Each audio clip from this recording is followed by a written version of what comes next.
Friends, आप लोग कैसे हैं? उम्मीद करता हूँ आप लोग अच्छे होंगे। आप लोगों की पढ़ाई बहुत अच्छी चल रही होगी फ्रेंड्स, क्योंकि आपके पास समय बहुत कम है। 23 अगस्त को यूजीसी नेट जेआरएफ का आप सभी का एग्ज़ाम होना है, क्योंकि ये आप सब जान लीजिए ये री एग्ज़ाम है, क्योंकि 18 जून को इसका एग्ज़ाम आप सभी का हो गया था, किसी कारण से निरस्त हो कर दिया गया था। और इसी का पुनः एग्ज़ाम यूजीसी नेट जेआरएफ का आपका 23 अगस्त को ये सोशियोलॉजी अर्थात समाजशास्त्र विषय का एग्ज़ाम है। सेकंड मीटिंग में है, 3 से 6 इसका समय है। आप लोग ध्यान रखिएगा, आपके पास समय बहुत कम है। आप लोग पढ़ाई ना कर रहे हो तो पढ़ाई शुरू कर दीजिए, और जिनकी तैयारी जो है बहुत अच्छी है तो वो अधिक से अधिक प्रैक्टिस सेट जो है सॉल्व कीजिए, और जिनकी तैयारी अच्छी नहीं है वो भी प्रैक्टिस सेट ही सॉल्व करें, क्योंकि इस समय आपके पास समय बहुत कम है। और प्रैक्टिस सेट ही सॉल्व करने पे आपको कम से कम ये जानकारी हो जाएगी कि प्रश्न उत्तर किस प्रकार आते हैं और कैसे पूछे जाते हैं। और आप लोग एक बार एग्ज़ाम तो 18 को दे ही चुके होंगे संभवतः, अब 23 को पुनः देना है, तो आपको प्रश्न उत्तरों की ये जो है नेचर कैसा रहता है आपको पता हो गया होगा। वैसे ये एग्ज़ाम पिछली बार ऑफलाइन मोड में था, इस बार जो है ऑनलाइन मोड में एग्ज़ाम होगा, ना कि ऑफलाइन मोड में। आप ध्यान दीजिएगा और इस समय को जो है ध्यान में रखते हुए परीक्षा में हाल में जाइएगा, और जो सॉल्व करते हुए समय का ज़रूर ध्यान दीजिए, क्योंकि समय का अगर आप ध्यान नहीं देते हैं तो आपके प्रश्न सूचन जो है छूट जाने के चांसेस होते हैं। और अगर यदि आपका 2 प्रश्न ही छूट गया तो आपको एग्ज़ाम से जो है अच्छा रिजल्ट प्राप्त होने की संभावना बहुत कम हो जाती है, क्योंकि एक एक प्रश्न बहुत मायने रखता है। इसलिए आप टाइम मैनेजमेंट करके ही प्रश्नों को सॉल्व कीजिएगा, क्योंकि लास्ट में आप देखे होंगे आपका जो प्रश्न उत्तर में पूछा जाता है वो पैसे जो आते हैं, और लोग ध्यान नहीं देते हैं और शुरू में टाइम ज़्यादा दे देते हैं, उधर जो पैसेज आ जाते हैं उसमें, जबकि पैसेज के आंसर अक्सर गलत नहीं होते हैं, वो संभवतः सभी के सभी सही हो जाते हैं, क्योंकि पैसेज से जो आंसर निकलता है आपको मिलान करके ही देना रहता है। थोड़ी सी आपकी अपनी समझदारी और थिंकिंग होती है, तो इस लिहाज से आप लोग समय को ज़्यादा ध्यान मैनेजमेंट करके ही चलिएगा। तो आप सभी के लिए मैं ये सोशियोलॉजी सब्जेक्ट तथा समाजशास्त्र विषय लेकर आया हूँ। फ्रेंड्स, आप सभी को पता हो, आप मुझे पहचान ही गए होंगे। मैं आप सभी के लिए UGC net JRF assistant professor PGT जो है जीआईसी जीडीसी, यदि आप जो है राजस्थान से हैं, छत्तीसगढ़, हरियाणा, जो है मध्य प्रदेश, दिल्ली और बिहार, झारखंड, उत्तराखंड, किसी भी स्टेट से हो, यदि आप समाजशास्त्र विषय से अर्थात सोशियोलॉजी सब्जेक्ट से तैयारी कर रहे हैं तो उस हर एक एग्ज़ाम के लिए जो प्रश्न उत्तरों की श्रृंखला लेकर आया हूँ ये काफ़ी महत्वपूर्ण है। आप लोग हमारे पिछले क्लास देखे ही होंगे, पिछले क्लास में आप लोगों का काफ़ी प्यार और सहयोग मिला, उसी अनुसार मैं ये क्लास आज लेकर आया हूँ। और कुछ हमारे आप सभी में से छात्रों का कमेंट भी आया है कि पिछले क्लास में जो पिछला एग्ज़ाम दिए थे उसमें इन लोगों को काफ़ी सहयोग मिला था, और इसी तरह आप लोग प्यार और सहयोग बनाए रहिए। आइए देखते हैं हमारा आप सभी के लिए प्रश्न नंबर 1 क्या है। और क्लास शुरू करने से पहले, प्रश्न करने से पहले आप लोग इस क्लास को लाइक कर दीजिए और शेयर कर दीजिए। शेयर करने से क्या होता है, आप जैसे और मित्रों को इस निःशुल्क क्लास का बेनिफिट प्राप्त हो जाता है। और हमारे चैनल को सब्सक्राइब कर दीजिए आप सब। और देखते हैं आज आपका प्रश्न नंबर 1 क्या है। ये आप सभी के लिए प्रश्न नंबर 1, तो ये प्रश्न नंबर 1 है, अनहिलेशन ऑफ कास्ट 1936 बुक से। ये अनहिलेशन ऑफ कास्ट 1936 बुक से कह रहा है निम्नलिखित में से किस विद्वान द्वारा लिखी गई है। ये बुक्स जो आपका कह रहा है अनहिलेशन ऑफ कास्ट 1936 उसका किस विद्वानों द्वारा लिखी गई है ये बुक।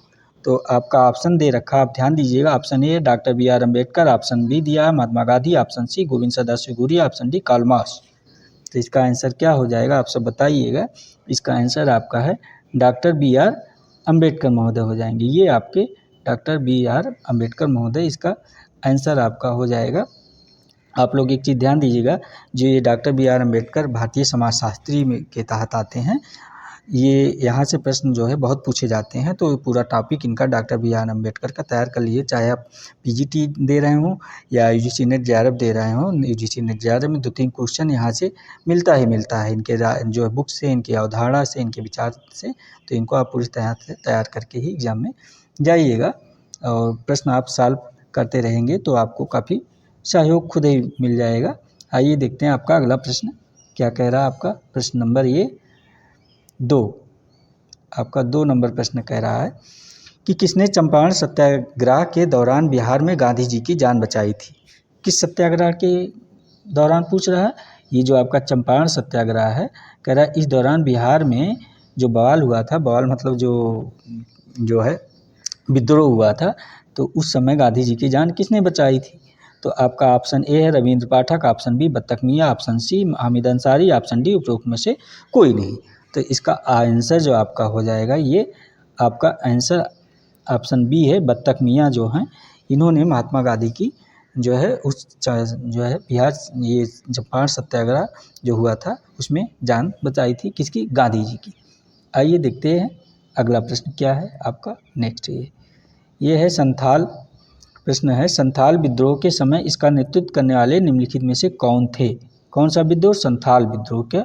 ये संथाल विद्रोह का पूछा, नेतृत्व करने वाले निम्नलिखित में से कौन थे।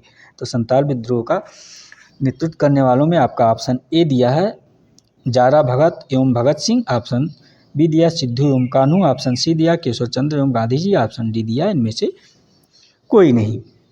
तो इसका आंसर आप सब बताइएगा, फटाफट बताइएगा, क्योंकि समय का बहुत अभाव होता है, समय बहुत महत्वपूर्ण, बहुत कीमती है। आप लोग जल्दी जल्दी प्रश्न सॉल्व कीजिएगा। ऑप्शन बी इसका आंसर हो जाएगा, ये सिद्धू एवं कान्हू। संथाल विद्रोह के समय इसका नेतृत्व करने वाले कौन से लोग थे, सिद्धू एवं कान्हू थे। आइए देखते हैं नेक्स्ट प्रश्न क्या है आपका। ये आपका नेक्स्ट प्रश्न है 4। ये क्या कह रहा है, निम्नलिखित में से कोवेट प्रथा का सर्वोत्तम उदाहरण क्या है। कोवेट प्रथा, ये कोवेट प्रथा का उदाहरण कौन सा है पूछ रहा है। ये कोवेट प्रथा क्या है, मैंने पिछली क्लास में विस्तार पूर्वक बता रखा, आप लोग देख लीजिएगा जो है। ये कोवेट प्रथा क्या होता है, तो आपका ऑप्शन दिया, ऑप्शन ए पति रोगी का जीवन जीता है, ऑप्शन बी कह रहा है ये कोवेट प्रथा के अंतर्गत पूछ रहा है। ऑप्शन बी कह रहा है पति और पत्नी समान तरीके से जीवन जीते हैं, ऑप्शन सी कह रहा नातेदारी का व्यवहार अपनाते हैं, ऑप्शन डी कह रहा पति पत्नी के बीच प्रेम और संवेग का संबंध होता है, पाया जाता है। तो इसका आंसर है आपका ऑप्शन ए हो जाएगा, पति रोगी का जीवन जीता है कोवेट प्रथा के। तो कोवेट प्रथा जो है आपको जो एक समाजशास्त्री है, मैं थोड़ा बता दे रहा हूँ क्योंकि पिछली क्लास में इसे आप देख लीजिएगा ज़्यादा विस्तार से, यहाँ शॉर्टकट बता देता हूँ। जो आपके ये समाजशास्त्री टायलर महोदय हैं, इन्हें ये कहते हैं ये कोवेट प्रथा मातृसत्तात्मक परिवारों में पाई जाती है, पहली बात तो ये है। और दूसरी इसमें जो इस गर्भावस्था में जो महिला होती है उसके लिए सहानुभूति उसका पति रखता है, उस सहानुभूति के लिए जो है पति जो है अपनी पत्नी के साथ रहता है, और पत्नी जो है जिस तरह का व्यवहार गर्भावस्था यानी कि प्रेग्नेंट के दौरान करती है, तो उसी की पूरी नकल जो है आपका पति उसके साथ रहता है और करता है। उन्हीं का जिस चीज़ का पालन जो है पत्नी करती है गर्भावस्था के दौरान, जिस चीज़ का निषेध करती है उसी की तरह सेम उसका पति भी करता है। उसी प्रतीकात्मक जो है पति जो है उसी के प्रतीकात्मक रूप में उसका अपनाता है और उसी तरह का जीवन जीता है जिस तरह कोवेट प्रथा में पत्नी जीती है। ये पत्नी जो है पीड़ा के अनुभव करती है, तो उस दर्द को पति भी अनुभव करता है, पत्नी के साथ रहता है। ये पत्नी जो है जो कुछ खाती पीती है, यदि पत्नी भूखी रहती है तो पति भी भूखा रहता है, पत्नी खाती है तो पति भी खाता है, यानी कि पूरी तरह से कोवेट प्रथा में जो है पति पत्नी के साथ रहता है, उसकी पूरी नकल करता है, तो इसी को कोवेट प्रथा कहते हैं। आइए देखते हैं आपका नेक्स्ट प्रश्न क्या है। ये आपका नेक्स्ट प्रश्न है, ये है आपका कह रहा है निम्नलिखित में से कौन सा जीएस घुरिये की कृत नहीं है। क्या कह रहा है, निम्नलिखित में से कौन सा ये जीएस घुरिये महोदय की कृत नहीं है। तो आपका ऑप्शन दे रखा है, आप ध्यान दीजिएगा, class caste and occupation option A है, ऑप्शन बी कह रहा है द शेड्यूल्ड कम्युनिटी, आप लोग ध्यान दीजिएगा, ऑप्शन बी है the scheduled community, option C आपका caste and race in India, कह रहा क्या है caste and race in India, option D कह रहा है जो है आपका इंडियन साधुज, ये ऑप्शन डी इंडियन साधुज।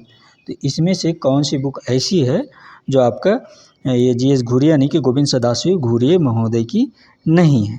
तो ये जो द शेड्यूल्ड कम्युनिटी पुस्तक है, कौन सा, ऑप्शन बी हो जाएगा ये द शेड्यूल्ड कम्युनिटी पुस्तक, ये आपका ये गोविंद सदाशिव घुरिये महोदय की नहीं है। बाकी एक ये जो आपका क्लास, ये ऑप्शन ए हो गया आपका, ये ऑप्शन ए है क्या है? ये option A class, caste and occupation, ये जीएस घुरिये की है। ऑप्शन सी है caste and race in India, और ऑप्शन डी है इंडियन साधुज, ये जीएस घुरिये महोदय। इंडियन साधुज बार बार पूछा जाता है, इसी बुक को आप लोग याद रखिएगा। ये जीएस घुरिये महोदय की यानी गोविंद सदाशिव घुरिये महोदय की है। और इनकी कुछ बुक्स जो अनिवार्य है, प्रश्न पूछ जो है बार बार एग्जाम में पूछे जाते हैं, आप इसको नोट कर लीजिए, मैं नोट करा देता हूँ क्योंकि एग्जाम ऑफ व्यू इम्पॉर्टेंट है। जैसे आप नोट कर लीजिएगा, द शेड्यूल्ड ट्राइब्स, इनकी एक बुक है द शेड्यूल्ड ट्राइब, इसको नोट करके रखिएगा आप लोग। और अगली बुक है इनकी the scheduled tribes of India, ये दूसरी बुक है, इसको नोट करके रखिएगा क्योंकि एग्जाम ऑफ व्यू काफ़ी इंपॉर्टेंट है। अगली बुक इनकी है द अबरिजिनियस, जो है क्या है? The aborigines so called and their future, ये नोट कर लीजिएगा, ये तीसरी बुक थी आपकी। और इनकी चौथी बुक जो है नोट कर लीजिएगा, caste and class in India, India reset democracy, एक बुक इनकी ये चौथी है। क्या बताया मैंने? Caste and class in India. और जो पांचवी बुक है इंडिया रीसेट डेमोक्रेसी, ठीक है, रीसेट डेमोक्रेसी, ये पांचवी बुक है, इसको नोट कर लिए। सब बुक जो सारी बुक मैंने बताया ये काफ़ी इंपॉर्टेंट है, ये एग्जाम में पूछे जाते हैं, आप इसको नोट करके रखिएगा और तैयार कर लीजिएगा आप लोग अच्छे से। आइए देखते हैं नेक्स्ट प्रश्न क्या कह रहा है। ये प्रश्न नंबर कहाँ भाग जा रहा है? प्रश्न नंबर 6 आपका क्या कह रहा है? ये कह रहा है कि 6 नंबर प्रश्न आपका, पर्यावरण के क्षेत्र में काम करने वाले प्रसिद्ध गैर सरकारी संगठन तरुण भारत की स्थापना किसने किया है? ये पर्यावरण के क्षेत्र में काम करने वाले, पर्यावरण के क्षेत्र में काम करने वाले प्रसिद्ध गैर सरकारी संगठन है तरुण भारत, ये तरुण भारत गैर सरकारी संगठन है, आप ध्यान दीजिएगा। इसकी स्थापना किसने किया पूछ रहा है। तो आपका ऑप्शन कह रहा है, option A Rajendra Singh, option B Kailash Satyarthi, option C Rukmini Banerjee, option D Bharat वेतराम। तो इसका आंसर क्या हो जाएगा आप सब बताइएगा। तो इसका आंसर आपका ऑप्शन ये राजेंद्र प्रसाद हैं, ऑप्शन ए हो जाएगा इसका आंसर। ये सॉरी फ्रेंड, राजेंद्र सिंह है, ना कि राजेंद्र प्रसाद, ऑप्शन ये इसका आंसर है। तरुण भारत संघ की स्थापना जो इन्होंने पर्यावरण के क्षेत्र में किया है, और ये एक गैर सरकारी संगठन है। ये जो आपके राजेंद्र सिंह हैं, ये मैग्सेसे पुरस्कार से सम्मानित भी किए जा चुके हैं। आप इसको जो इसके संस्थापक हैं, किसके? ये तरुण भारत संघ के। तो आप लोग ध्यान दीजिएगा, ये मैग्सेसे पुरस्कार से सम्मानित किए जा चुके हैं। और ये इस संगठन का कार्य क्या रहा है? ये लोगों को वन और जल जीवन के संरक्षण के मुद्दों को लेकर जागरूक करती आती है, उसके बारे में जानकारी प्रदान करती है, उनको जागरूकता फैलाती है समाज में। आइए देखते हैं प्रश्न नंबर 7 आपका क्या कह रहा है। ये प्रश्न उत्तर नंबर 7 ये कह रहा है आपका, किसने परिवार के एक रूप में पुनर्लुआन का वर्गीकरण किया है? कह रहा है किसने परिवार के एक रूप में पुनर्लुआन का वर्गीकरण किया है। पुनर्लुआन शब्द है, आप ध्यान दीजिएगा। ऑप्शन ए कह रहा है GP Murdock, option B PN Prabhu, option C LH Morgan, option D है केएम कपाड़िया। तो इसका आंसर क्या हो जाएगा आप लोग भी बताइएगा। तो इसका आंसर ऑप्शन सी हो जाएगा, ये एलएच मॉर्गन, यानी कि इनका पूरा नाम है लुई हेनरी मॉर्गन। तो लुई हेनरी मॉर्गन महोदय जो है ये पुनर्लुआन का वर्गीकरण कर रखा है इन्होंने। और ये परिवार की उत्पत्ति का उद्विकासी सिद्धांत जो इन्होंने बताया है, आप ध्यान दीजिए। और ये लुई हेनरी मॉर्गन जो है, आपकी जानकारी के लिए बता दे रहा हूँ कि ये एक मानव शास्त्री हैं, अमेरिकी मानव शास्त्री, अमेरिका के हैं, इसलिए इनको अमेरिकी मानव शास्त्री नाम से जाना जाता है लुई हेनरी मॉर्गन को। तो इन्हें परिवार के आरंभिक स्थिति को यौन साम्यवाद की स्थिति कहा है, यौन साम्यवाद की स्थिति माना है परिवार की शुरुआती को। और इन्होंने परिवार के 5 जो है स्तरों का उल्लेख किया, 5 प्रकार के परिवार बताया है लुई हेनरी मॉर्गन ने। आप नोट कर लीजिएगा 5 प्रकार, ये क्योंकि ये आपका प्रश्न बार बार पूछा जाता है एग्जाम में। तो परिवार का 5 प्रकार कौन कौन से बताया है आप ध्यान दीजिए। इन्होंने बताया नंबर 1 संयुक्त परिवार, आप नोट कीजिए, नंबर 1 संयुक्त परिवार। और नंबर 2 बताया है समूह विवाही परिवार।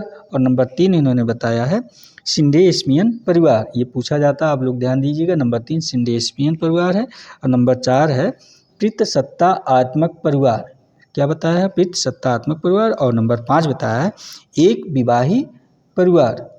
ये मैं प्रश्न जल्दी जल्दी करा दे रहा हूँ क्योंकि ये प्रश्न एक बार मैंने पिछले क्लास में इसमें से कुछ प्रश्नों को करा चुका हूँ। ये प्रश्न पिछले क्लास में करा दिया गया है, इसलिए जल्दी से करा दूँ क्योंकि टाइम का अभाव होता है, आप लोगों का एग्ज़ाम करीब है।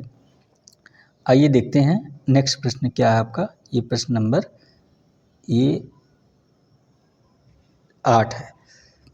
8 नंबर प्रश्न क्या कह रहा है, आप ध्यान दीजिएगा। ये कह रहा movement for change climate neutral now किसके द्वारा शुरू की गई है? ठीक है, ये कह रहा movement for change climate natural now is an A जो है initiated which was launched by, यानी कि movement for change climate neutral now किसके द्वारा शुरू की गई है, इसका मतलब ये हुआ है। प्रश्न आप ध्यान से समझी गए होंगे। तो ऑप्शन दे रखा है। ऑप्शन ए कह रहा है संयुक्त राष्ट्र पर्यावरण कार्यक्रम जो है, ये संयुक्त राष्ट्र पर्यावरण कार्यक्रम जिसको शॉर्ट फॉर्म होता है इसका UNEP। और ऑप्शन बी कह रहा है संयुक्त राष्ट्र जलवायु परिवर्तन रूपरेखा अभिसमय जिसका शॉर्ट फॉर्म होता है UNFCCC। आप लोग ध्यान दीजिएगा, इसका शॉर्ट फॉर्म भी और फुल फॉर्म भी। ऑप्शन सी कह रहा है विश्व मौसम विज्ञान संगठन। ऑप्शन डी कह रहा है जलवायु परिवर्तन संबंधी अंतर सरकारी पैनल। तो इसका आंसर क्या हो जाएगा प्रश्न नंबर 8 का, आप लोग बताइएगा।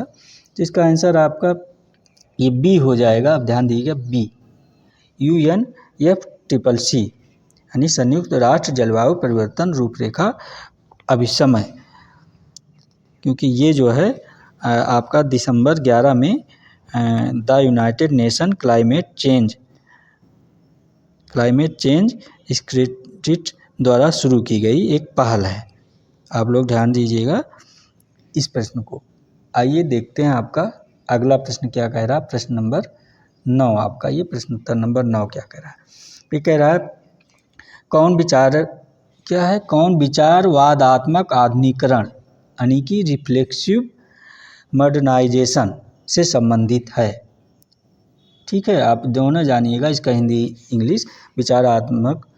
विचारवादात्मक आधुनिकीकरण और रिफ्लेक्सिव मॉडर्नाइजेशन से संबंधित है, ये यही कह रहा प्रश्न। तो इसका आपका ऑप्शन दिया है। ऑप्शन ए कह रहा है एडवर्ड सईद। ऑप्शन बी जुगर Habermas. Option C Manuel Castells. Option D Anthony Giddens. तो इसका आंसर क्या हो जाएगा, आप सब बताइएगा इसके। तो आपका मैं बता देता हूँ, ऑप्शन डी ये है, एंथोनी गिडेंस महोदय। ये विचारवाद आत्मक आधुनिकीकरण के एंथोनी गिडेंस महोदय आपके हैं। ये एक आधुनिकीकरण विचारक हैं एंथोनी गिडेंस महोदय। इनकी जो ये बुक है द कॉन्स्टिट्यूशंस क्या है, द कॉन्स्टिट्यूशंस ऑफ मॉडर्निटी में इन्होंने आधुनिकता की परिभाषा को जो है बता रखा है। और के बुनियादी जो है संदर्भ में कहते हैं कि पूंजीवाद उद्योगवाद निगरानी रखने की क्षमता राष्ट्र राज्य है। ये कौन कहते हैं, एंथोनी गिडेंस महोदय। क्या कहते हैं, पूंजीवाद उद्योगवाद निगरानी रखने की क्षमता राष्ट्र राज्य की है। इसी क्रम में उन्होंने आधुनिक समाज को एक प्रकार का प्रतिबिंब समाज क्या कहा, प्रतिबिंब समाज कहा है। ये किसने कहा है, ये पूछा जाता प्रश्न। आप ध्यान दीजिएगा कि प्रतिबिंब समाज की अवधारणा किसकी है, तो आपका एंथोनी गिडेंस महोदय की है। आप लोग ये प्रश्न बन रहा है, इसको ध्यान दीजिएगा। ये कहते हैं समाज में सुकड़न, ये इनकी जो अवधारणा कहते हैं इस समाज में समय व स्थान सिकुड़ गए हैं। इस सिकुड़न के कारण जिस आधुनिकीकरण ने जन्म लिया उसे गिडेंस ने विचारवादात्मक आधुनिकीकरण कहते हैं। ये नोट कर लीजिएगा आप लोग, क्या कहते हैं। ये पूछा जा सकता है कि इस समाज में इस समय स्थान सिकुड़ गए हैं। इस सिकुड़न के कारण जिस आधुनिकीकरण ने जन्म लिया है उसे ही गिडेंस ने विचारवादात्मक आधुनिकीकरण कहा है। आइए देखते हैं नेक्स्ट प्रश्न आपका। नेक्स्ट क्या है, ये आपका प्रश्न नंबर 10 कह रहा विश्व के कौन से सर्वाधिक नवोन्मेषी शोध संस्थान के कार्य से इंटरनेट का उद्भव हुआ। ये कह रहा प्रश्न, ध्यान दीजिएगा, विश्व के कौन से सर्वाधिक नवोन्मेषी शोध संस्थान के कार्य से इंटरनेट का उद्भव हुआ है। तो आपका ऑप्शन ए है रक्षा शोध संस्थान ओटावा। ऑप्शन बी कह रहा अमेरिकी रक्षा विभाग की उन्नत शोध परियोजना। ऑप्शन सी कह रहा बेल लेबोरेटरी। ऑप्शन डी कह रहा माइक्रोसॉफ्ट। ये रक्षा से संबंधित और क्या कहते हैं आपका कंप्यूटर से संबंधित प्रश्न है। आप ध्यान दीजिएगा इस प्रश्न का, क्योंकि इस टाइप के प्रश्न आपके यूजीसी नेट जेआरएफ में ही पूछे जाते हैं ज़्यादातर, और असिस्टेंट प्रोफेसर में, और पीजीटी में तो कम आते हैं इस तरह के प्रश्न। तो ये जो आप असिस्टेंट प्रोफेसर और ये आपका एग्ज़ाम 23 अगस्त को, ध्यान दीजिएगा इस प्रश्न को। तो इसका आंसर है आपका ये ऑप्शन बी हो जाएगा।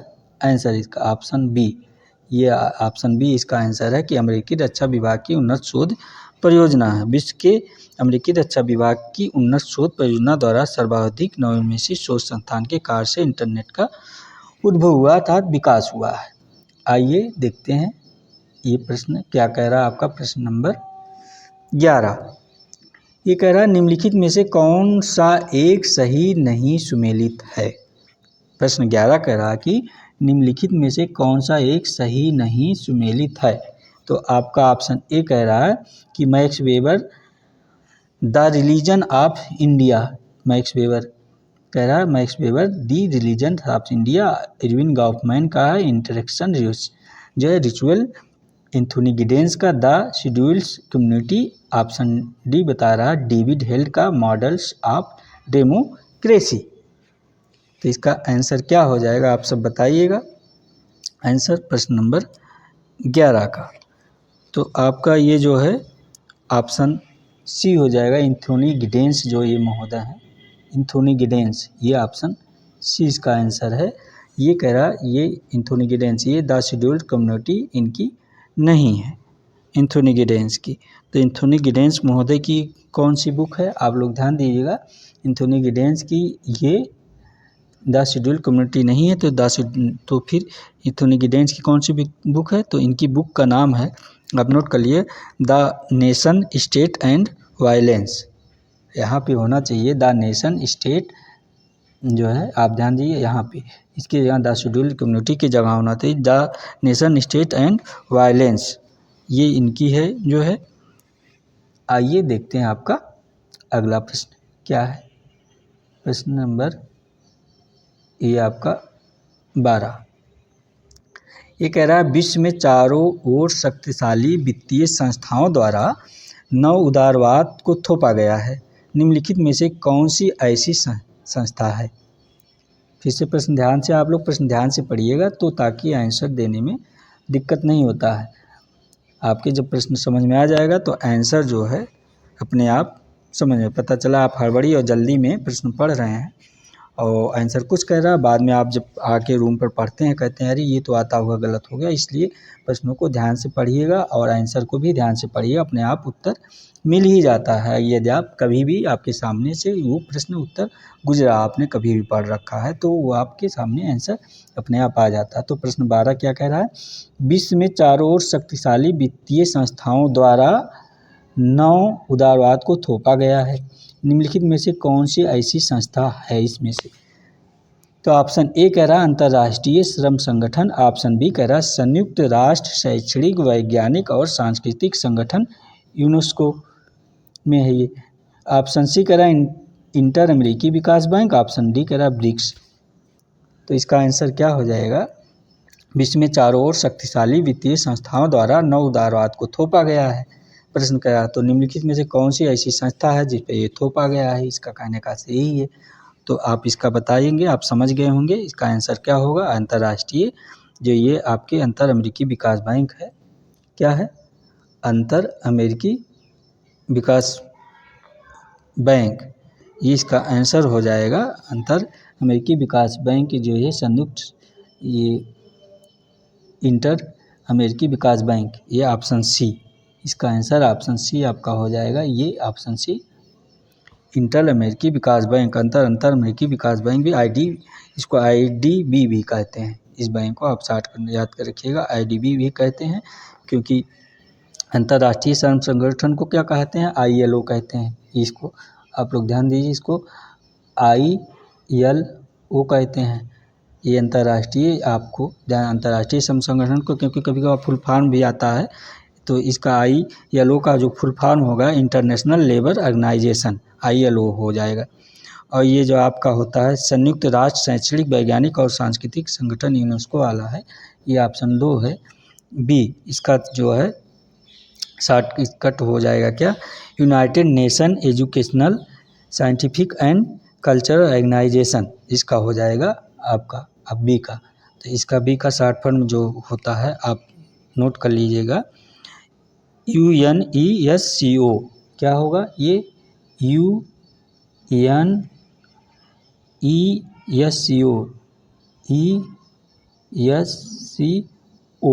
इसको आप ध्यान दीजिएगा कि ये आपका ये ऑप्शन बी का है, क्योंकि ये फुल फॉर्म पूछा जाता है शॉर्टकट का, इसलिए मैं नोट करा दे रहा हूँ। और ये अंतर अमेरिकी विकास बैंक जो कह रहा है, इसका फुल फॉर्म आपका हो जाएगा IDB, इसका हो जाएगा IDB, आप लोग नोट करके रखिएगा। और आपका ब्रिक्स तो है ये है ब्रिक्स आपका, क्योंकि अंतर अमेरिकी विकास बैंक द्वारा 9 उदारवाद संपूर्ण विश्व पर थोपा गया है। 9 उदारवाद की विस्तृत व्याख्या के लिए जो है आप इसको विस्तार पूर्वक से इसका अध्ययन करना पड़ेगा, तो तब आपका इसका पूर्ण आंसर मिलेगा, अंतर अमेरिकी विकास बैंक IDBI। आइए देखते हैं आपका अगला प्रश्न क्या है, प्रश्न नंबर, क्योंकि UGC नेट और असिस्टेंट प्रोफेसर के जो प्रश्न पूछे जाते हैं काफ़ी टिपिकल होते हैं, PGT की अपेक्षा है, आप लोग ध्यान दीजिएगा। तो ये प्रश्न 13 है, क्या कह रहा है, विश्व पर्यावरण दिवस 2018 का विषय क्या था। ये जो 2018 में विश्व पर्यावरण दिवस मनाया गया था उसका विषय क्या था पूछ रहा है। तो ऑप्शन ए कह रहा है लोगों को प्रकृति के साथ जोड़ना, क्या कह रहा है ऑप्शन ए, लोगों को प्रकृति के साथ जोड़ना। ऑप्शन बी कह रहा प्लास्टिक प्रदूषण को रोकना। ऑप्शन सी कह रहा जंगली जीवन जीना। ऑप्शन डी कह रहा 7 बिलियन सपने का एक ग्रह। ये विश्व पर्यावरण दिवस सन 2018 का विषय में क्या है, कौन सा ऑप्शन सही है आप लोग बताइएगा। तो इसका प्लास्टिक प्रदूषण को रोकना था इसका विषय। ऑप्शन बी जो है ये आपका सही आंसर हो जाएगा। ऑप्शन बी जो विश्व पर्यावरण दिवस 2018 में मनाया गया था इसका विषय था प्लास्टिक प्रदूषण को रोकना, उसमें जो है रोकथाम करना, कम से कम उपयोग करना, क्योंकि ये जो प्लास्टिक कूड़े होते हैं ये काफ़ी प्रदूषित जो प्रदूषण पैदा करते हैं, क्योंकि ये जल्दी से इनका अपच नहीं होता है, ये जल्दी ना तो सड़ते हैं ना तो गलते हैं, ज़मीन के अंदर काफ़ी दिनों तक ये पड़े रहते हैं। और आपको ये भी पता होगा कि आपका जो 5 जून को ये विश्व पर्यावरण दिवस मनाया जाता है, ये पर्यावरण को लेके ही जो है लोगों को जागरूकता ही फैलाने के लिए, समाज में पर्यावरण को लेके समाज को जागरूक करने के लिए, ताकि आप जो पर्यावरण दूषित हो रहा है, इन्वायरमेंट दूषित हो रहा है, चाहे वो आपका वायु प्रदूषण से जल प्रदूषण, ध्वनि प्रदूषण की जागरूकता अभियान के लिए ये पर्यावरण दिवस हर साल मनाया जाता है। कब मनाया जाता है, 5 जून को मनाया जाता है। आप सब ध्यान दीजिएगा। आइए देखते हैं आपका अगला प्रश्न क्या कह रहा है, प्रश्न नंबर 14। ये 14 नंबर प्रश्न आपका कह रहा है कि कौन सा एक गुणवत्तापरक शोध के बारे में सही नहीं है। प्रश्न ध्यान दे, कह रहा कौन सा एक गुणवत्तापरक शोध के बारे में, कौन सा एक गुणवत्तापरक शोध के बारे में सही नहीं है। ऑप्शन ए कह रहा है आगमनात्मक उपागम का उपयोग करता है। ऑप्शन बी कह रहा है सकारात्मकवाद को प्राथमिकता देता है।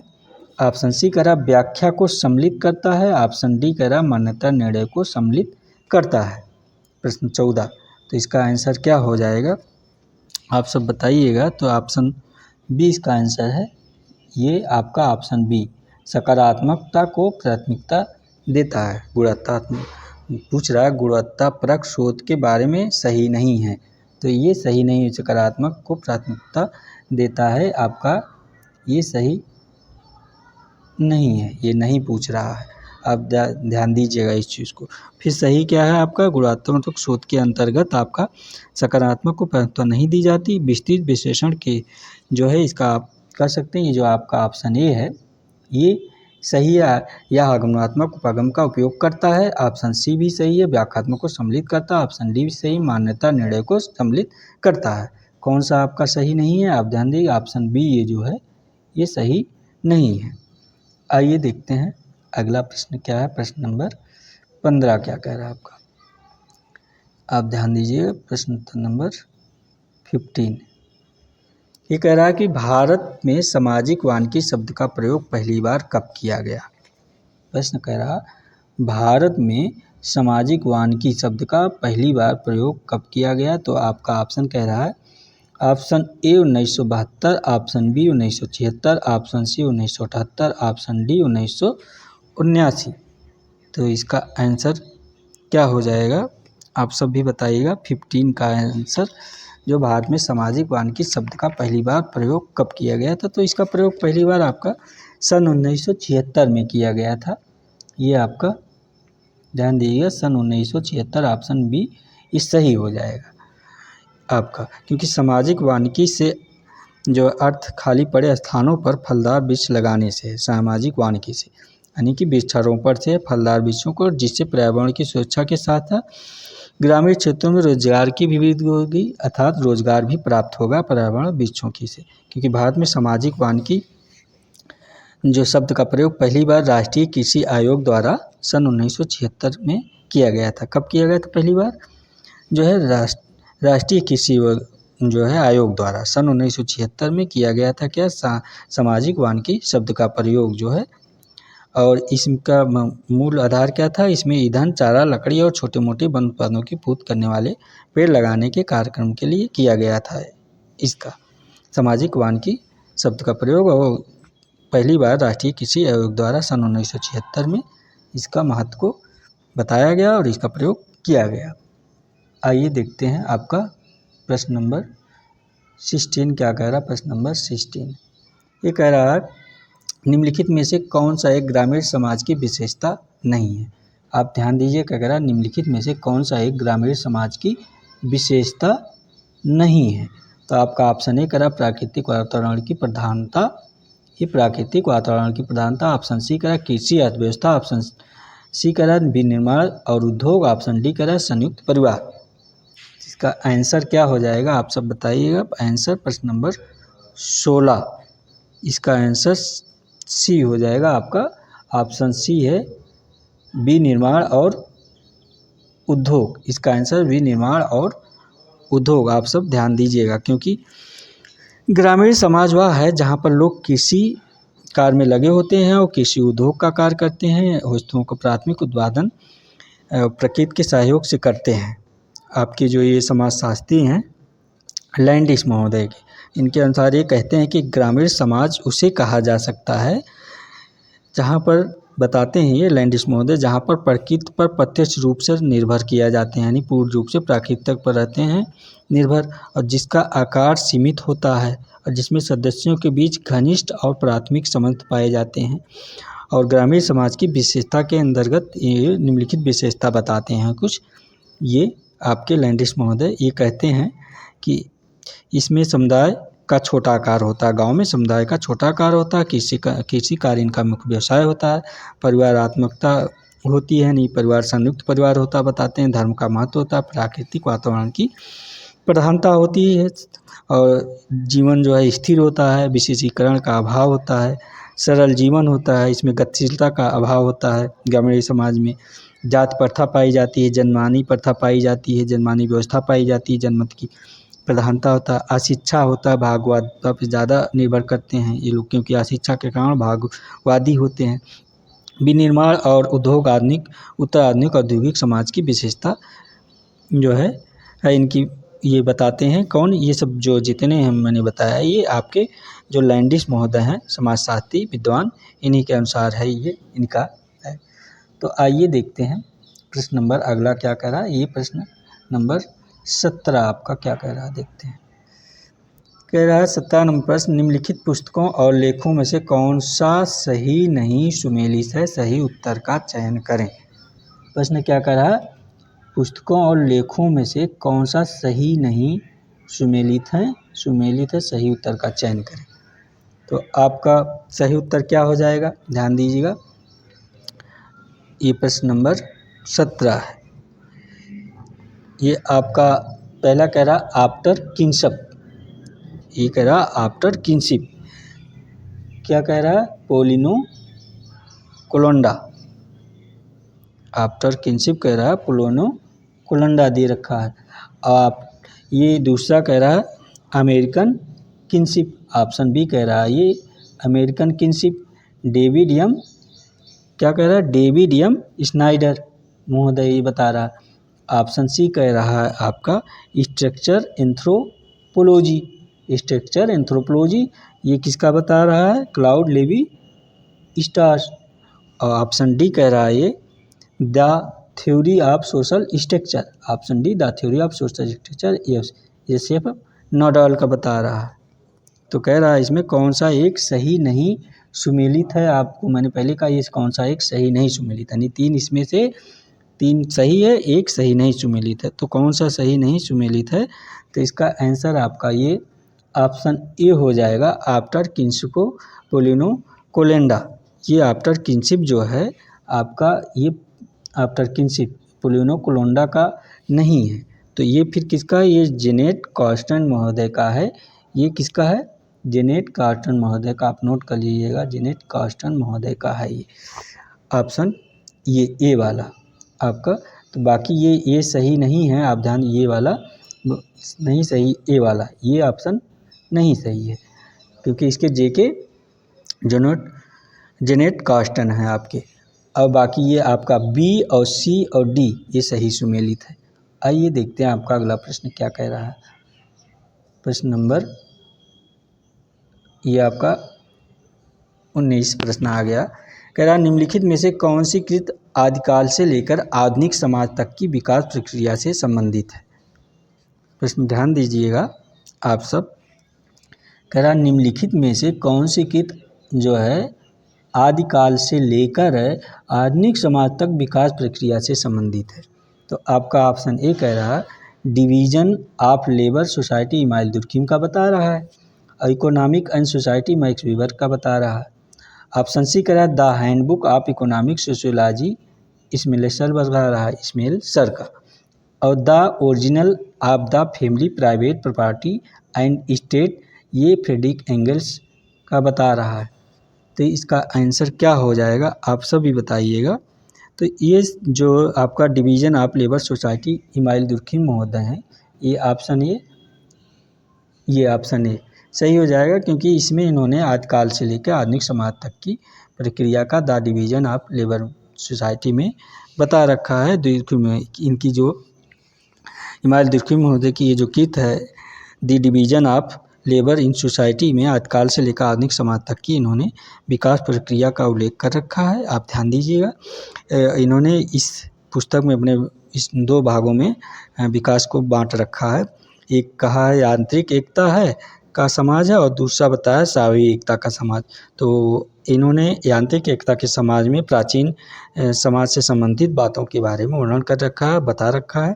सामूहिक एकता में इन्होंने बताया कि आधुनिक समाज की विकास प्रक्रिया से ये संबंधित है। मैं ये पिछले क्लास में ये प्रश्न विस्तार पूर्वक से बता रखा है, आप पिछला क्लास देखेंगे उसमें विस्तार पूर्वक ये बता रखा है। इस्माइल दुर्खिम जो आपके राइटर हैं, यहाँ से काफ़ी प्रश्न पूछे जाते हैं, काफ़ी जो है महत्वपूर्ण हैं। इनको आप लोग बढ़िया से अच्छे से तैयार कर लीजिएगा। आपका यहाँ से इस्माइल दुर्खिम से हर जगह से प्रश्न बनते हैं, चाहे यूजीसी नेट जेआरएफ का, असिस्टेंट प्रोफेसर का, पीजीटी का, आप किसी भी एग्ज़ाम की तैयारी कर रहे हैं सोशियोलॉजी से हर जगह प्रश्न मिलता है। ये ऐसे इम्पॉर्टेंट लेखक हैं। आइए देखते हैं आपका प्रश्न क्या कह रहा है। ये 20 नंबर, कंबोडियाई में कौन सा सत्तारूढ़ दल 20वीं सदी में सामूहिक नरसंहार से संबंधित है। क्या कह रहा है, कंबोडियाई में, ये कंबोडियाई में पूछ रहा है कि कौन सा सत्तारूढ़ दल 20वीं सदी में सामूहिक नरसंहार से संबंधित है, यानी वहाँ सामूहिक नरसंहार हुआ था उसी से पूछ रहा था, इसमें कौन संबंधित है। तो आपका ऑप्शन ए कह रहा है नेशनल सोशलिस्ट। ऑप्शन बी कह रहा है Bosnian nationalist group. Option C कह रहा खमेर रूज। ऑप्शन डी कह रहा रिपब्लिकन पार्टी।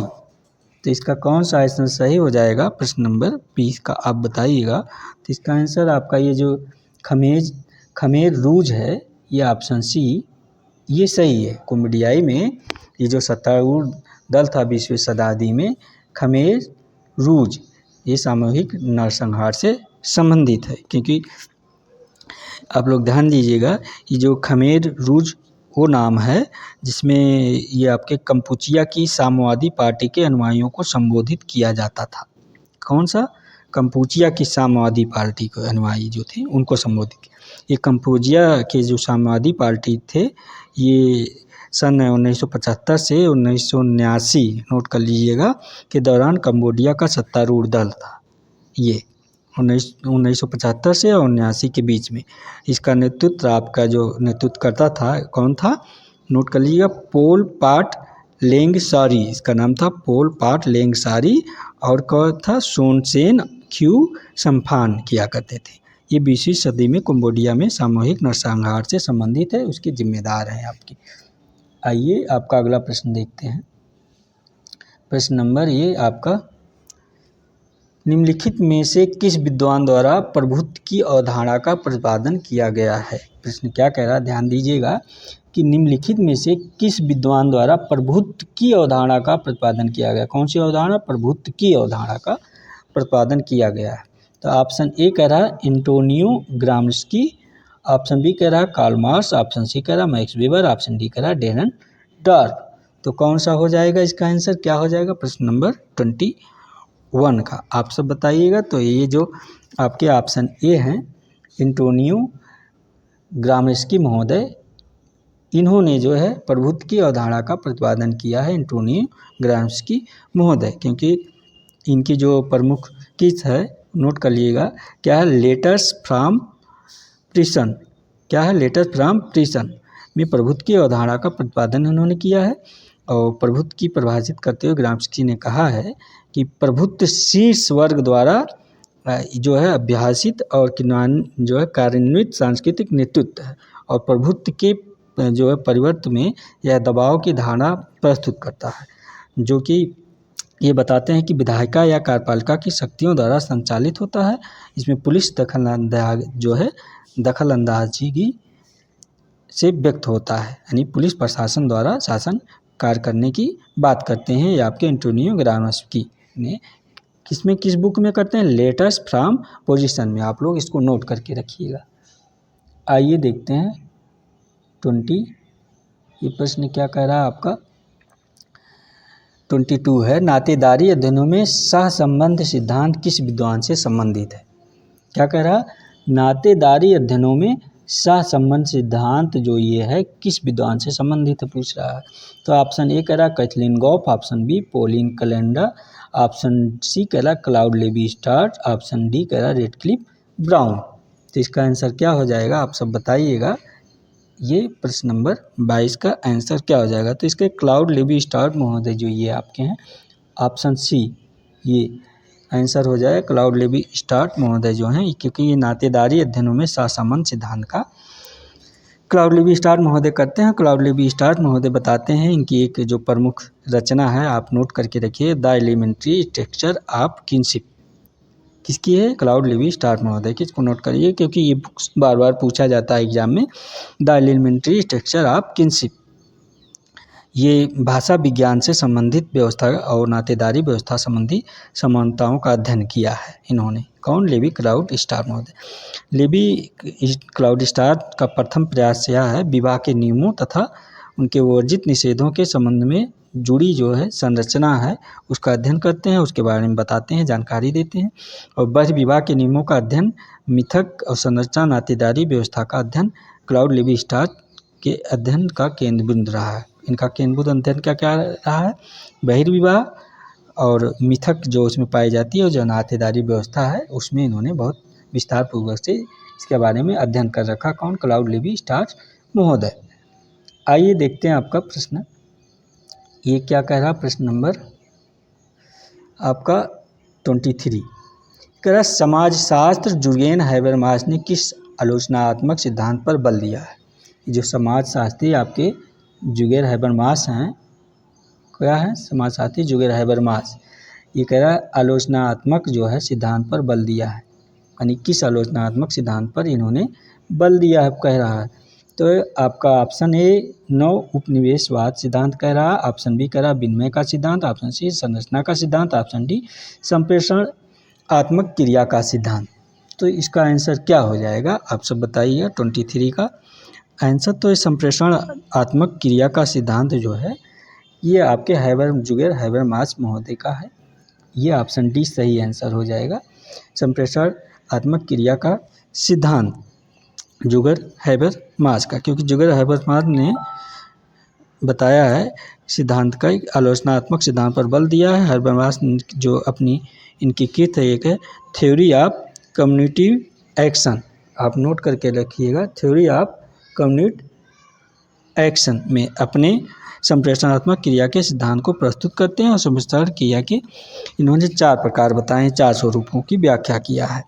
किस में बताया है, अब हैबरमास ने थ्योरी ऑफ, इसको नोट करके रखिएगा, इम्पॉर्टेंट है, थ्योरी ऑफ कम्युनिटी जो है कम्युनिकेटिव एक्शन में क्या बताया है कि आप नोट कर लीजिएगा, the technological model of action. और दूसरा इन्होंने बताया, पहला इन्होंने बताया है, आपको बता ही दिया मैंने, पहला क्या बताया है इन्होंने, the technological model of action. दूसरा इन्होंने बताया है the normative regulation model of action. और तीसरा इन्होंने जो बता रखा आप नोट करिएगा, द डेमोलॉजिकल मॉडल ऑफ एक्शन।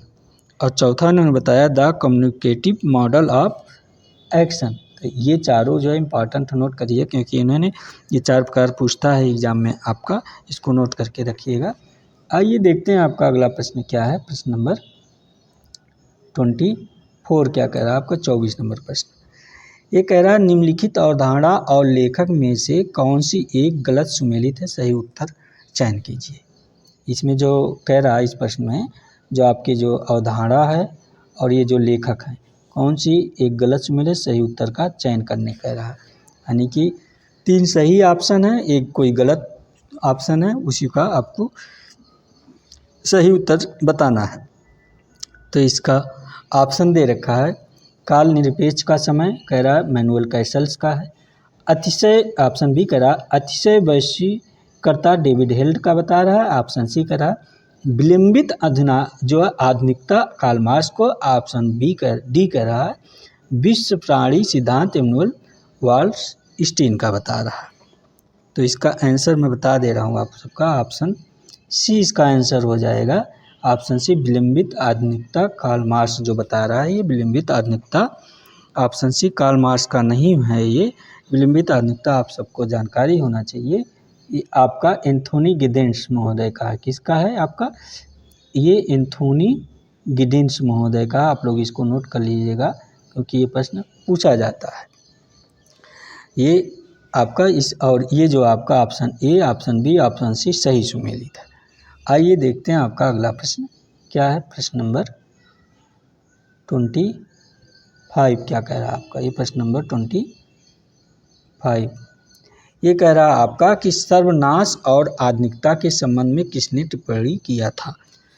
क्या प्रश्न कह रहा है, सर्वनाश और आधुनिकता के संबंध में किसने टिप्पणी किया था। आप ये ध्यान दीजिए, अरे कहाँ भाग रहा भाई, प्रश्न आप ध्यान दीजिए, सर्वनाश और आधुनिकता के संबंध में किसने टिप्पणी किया था, ये कह रहा है।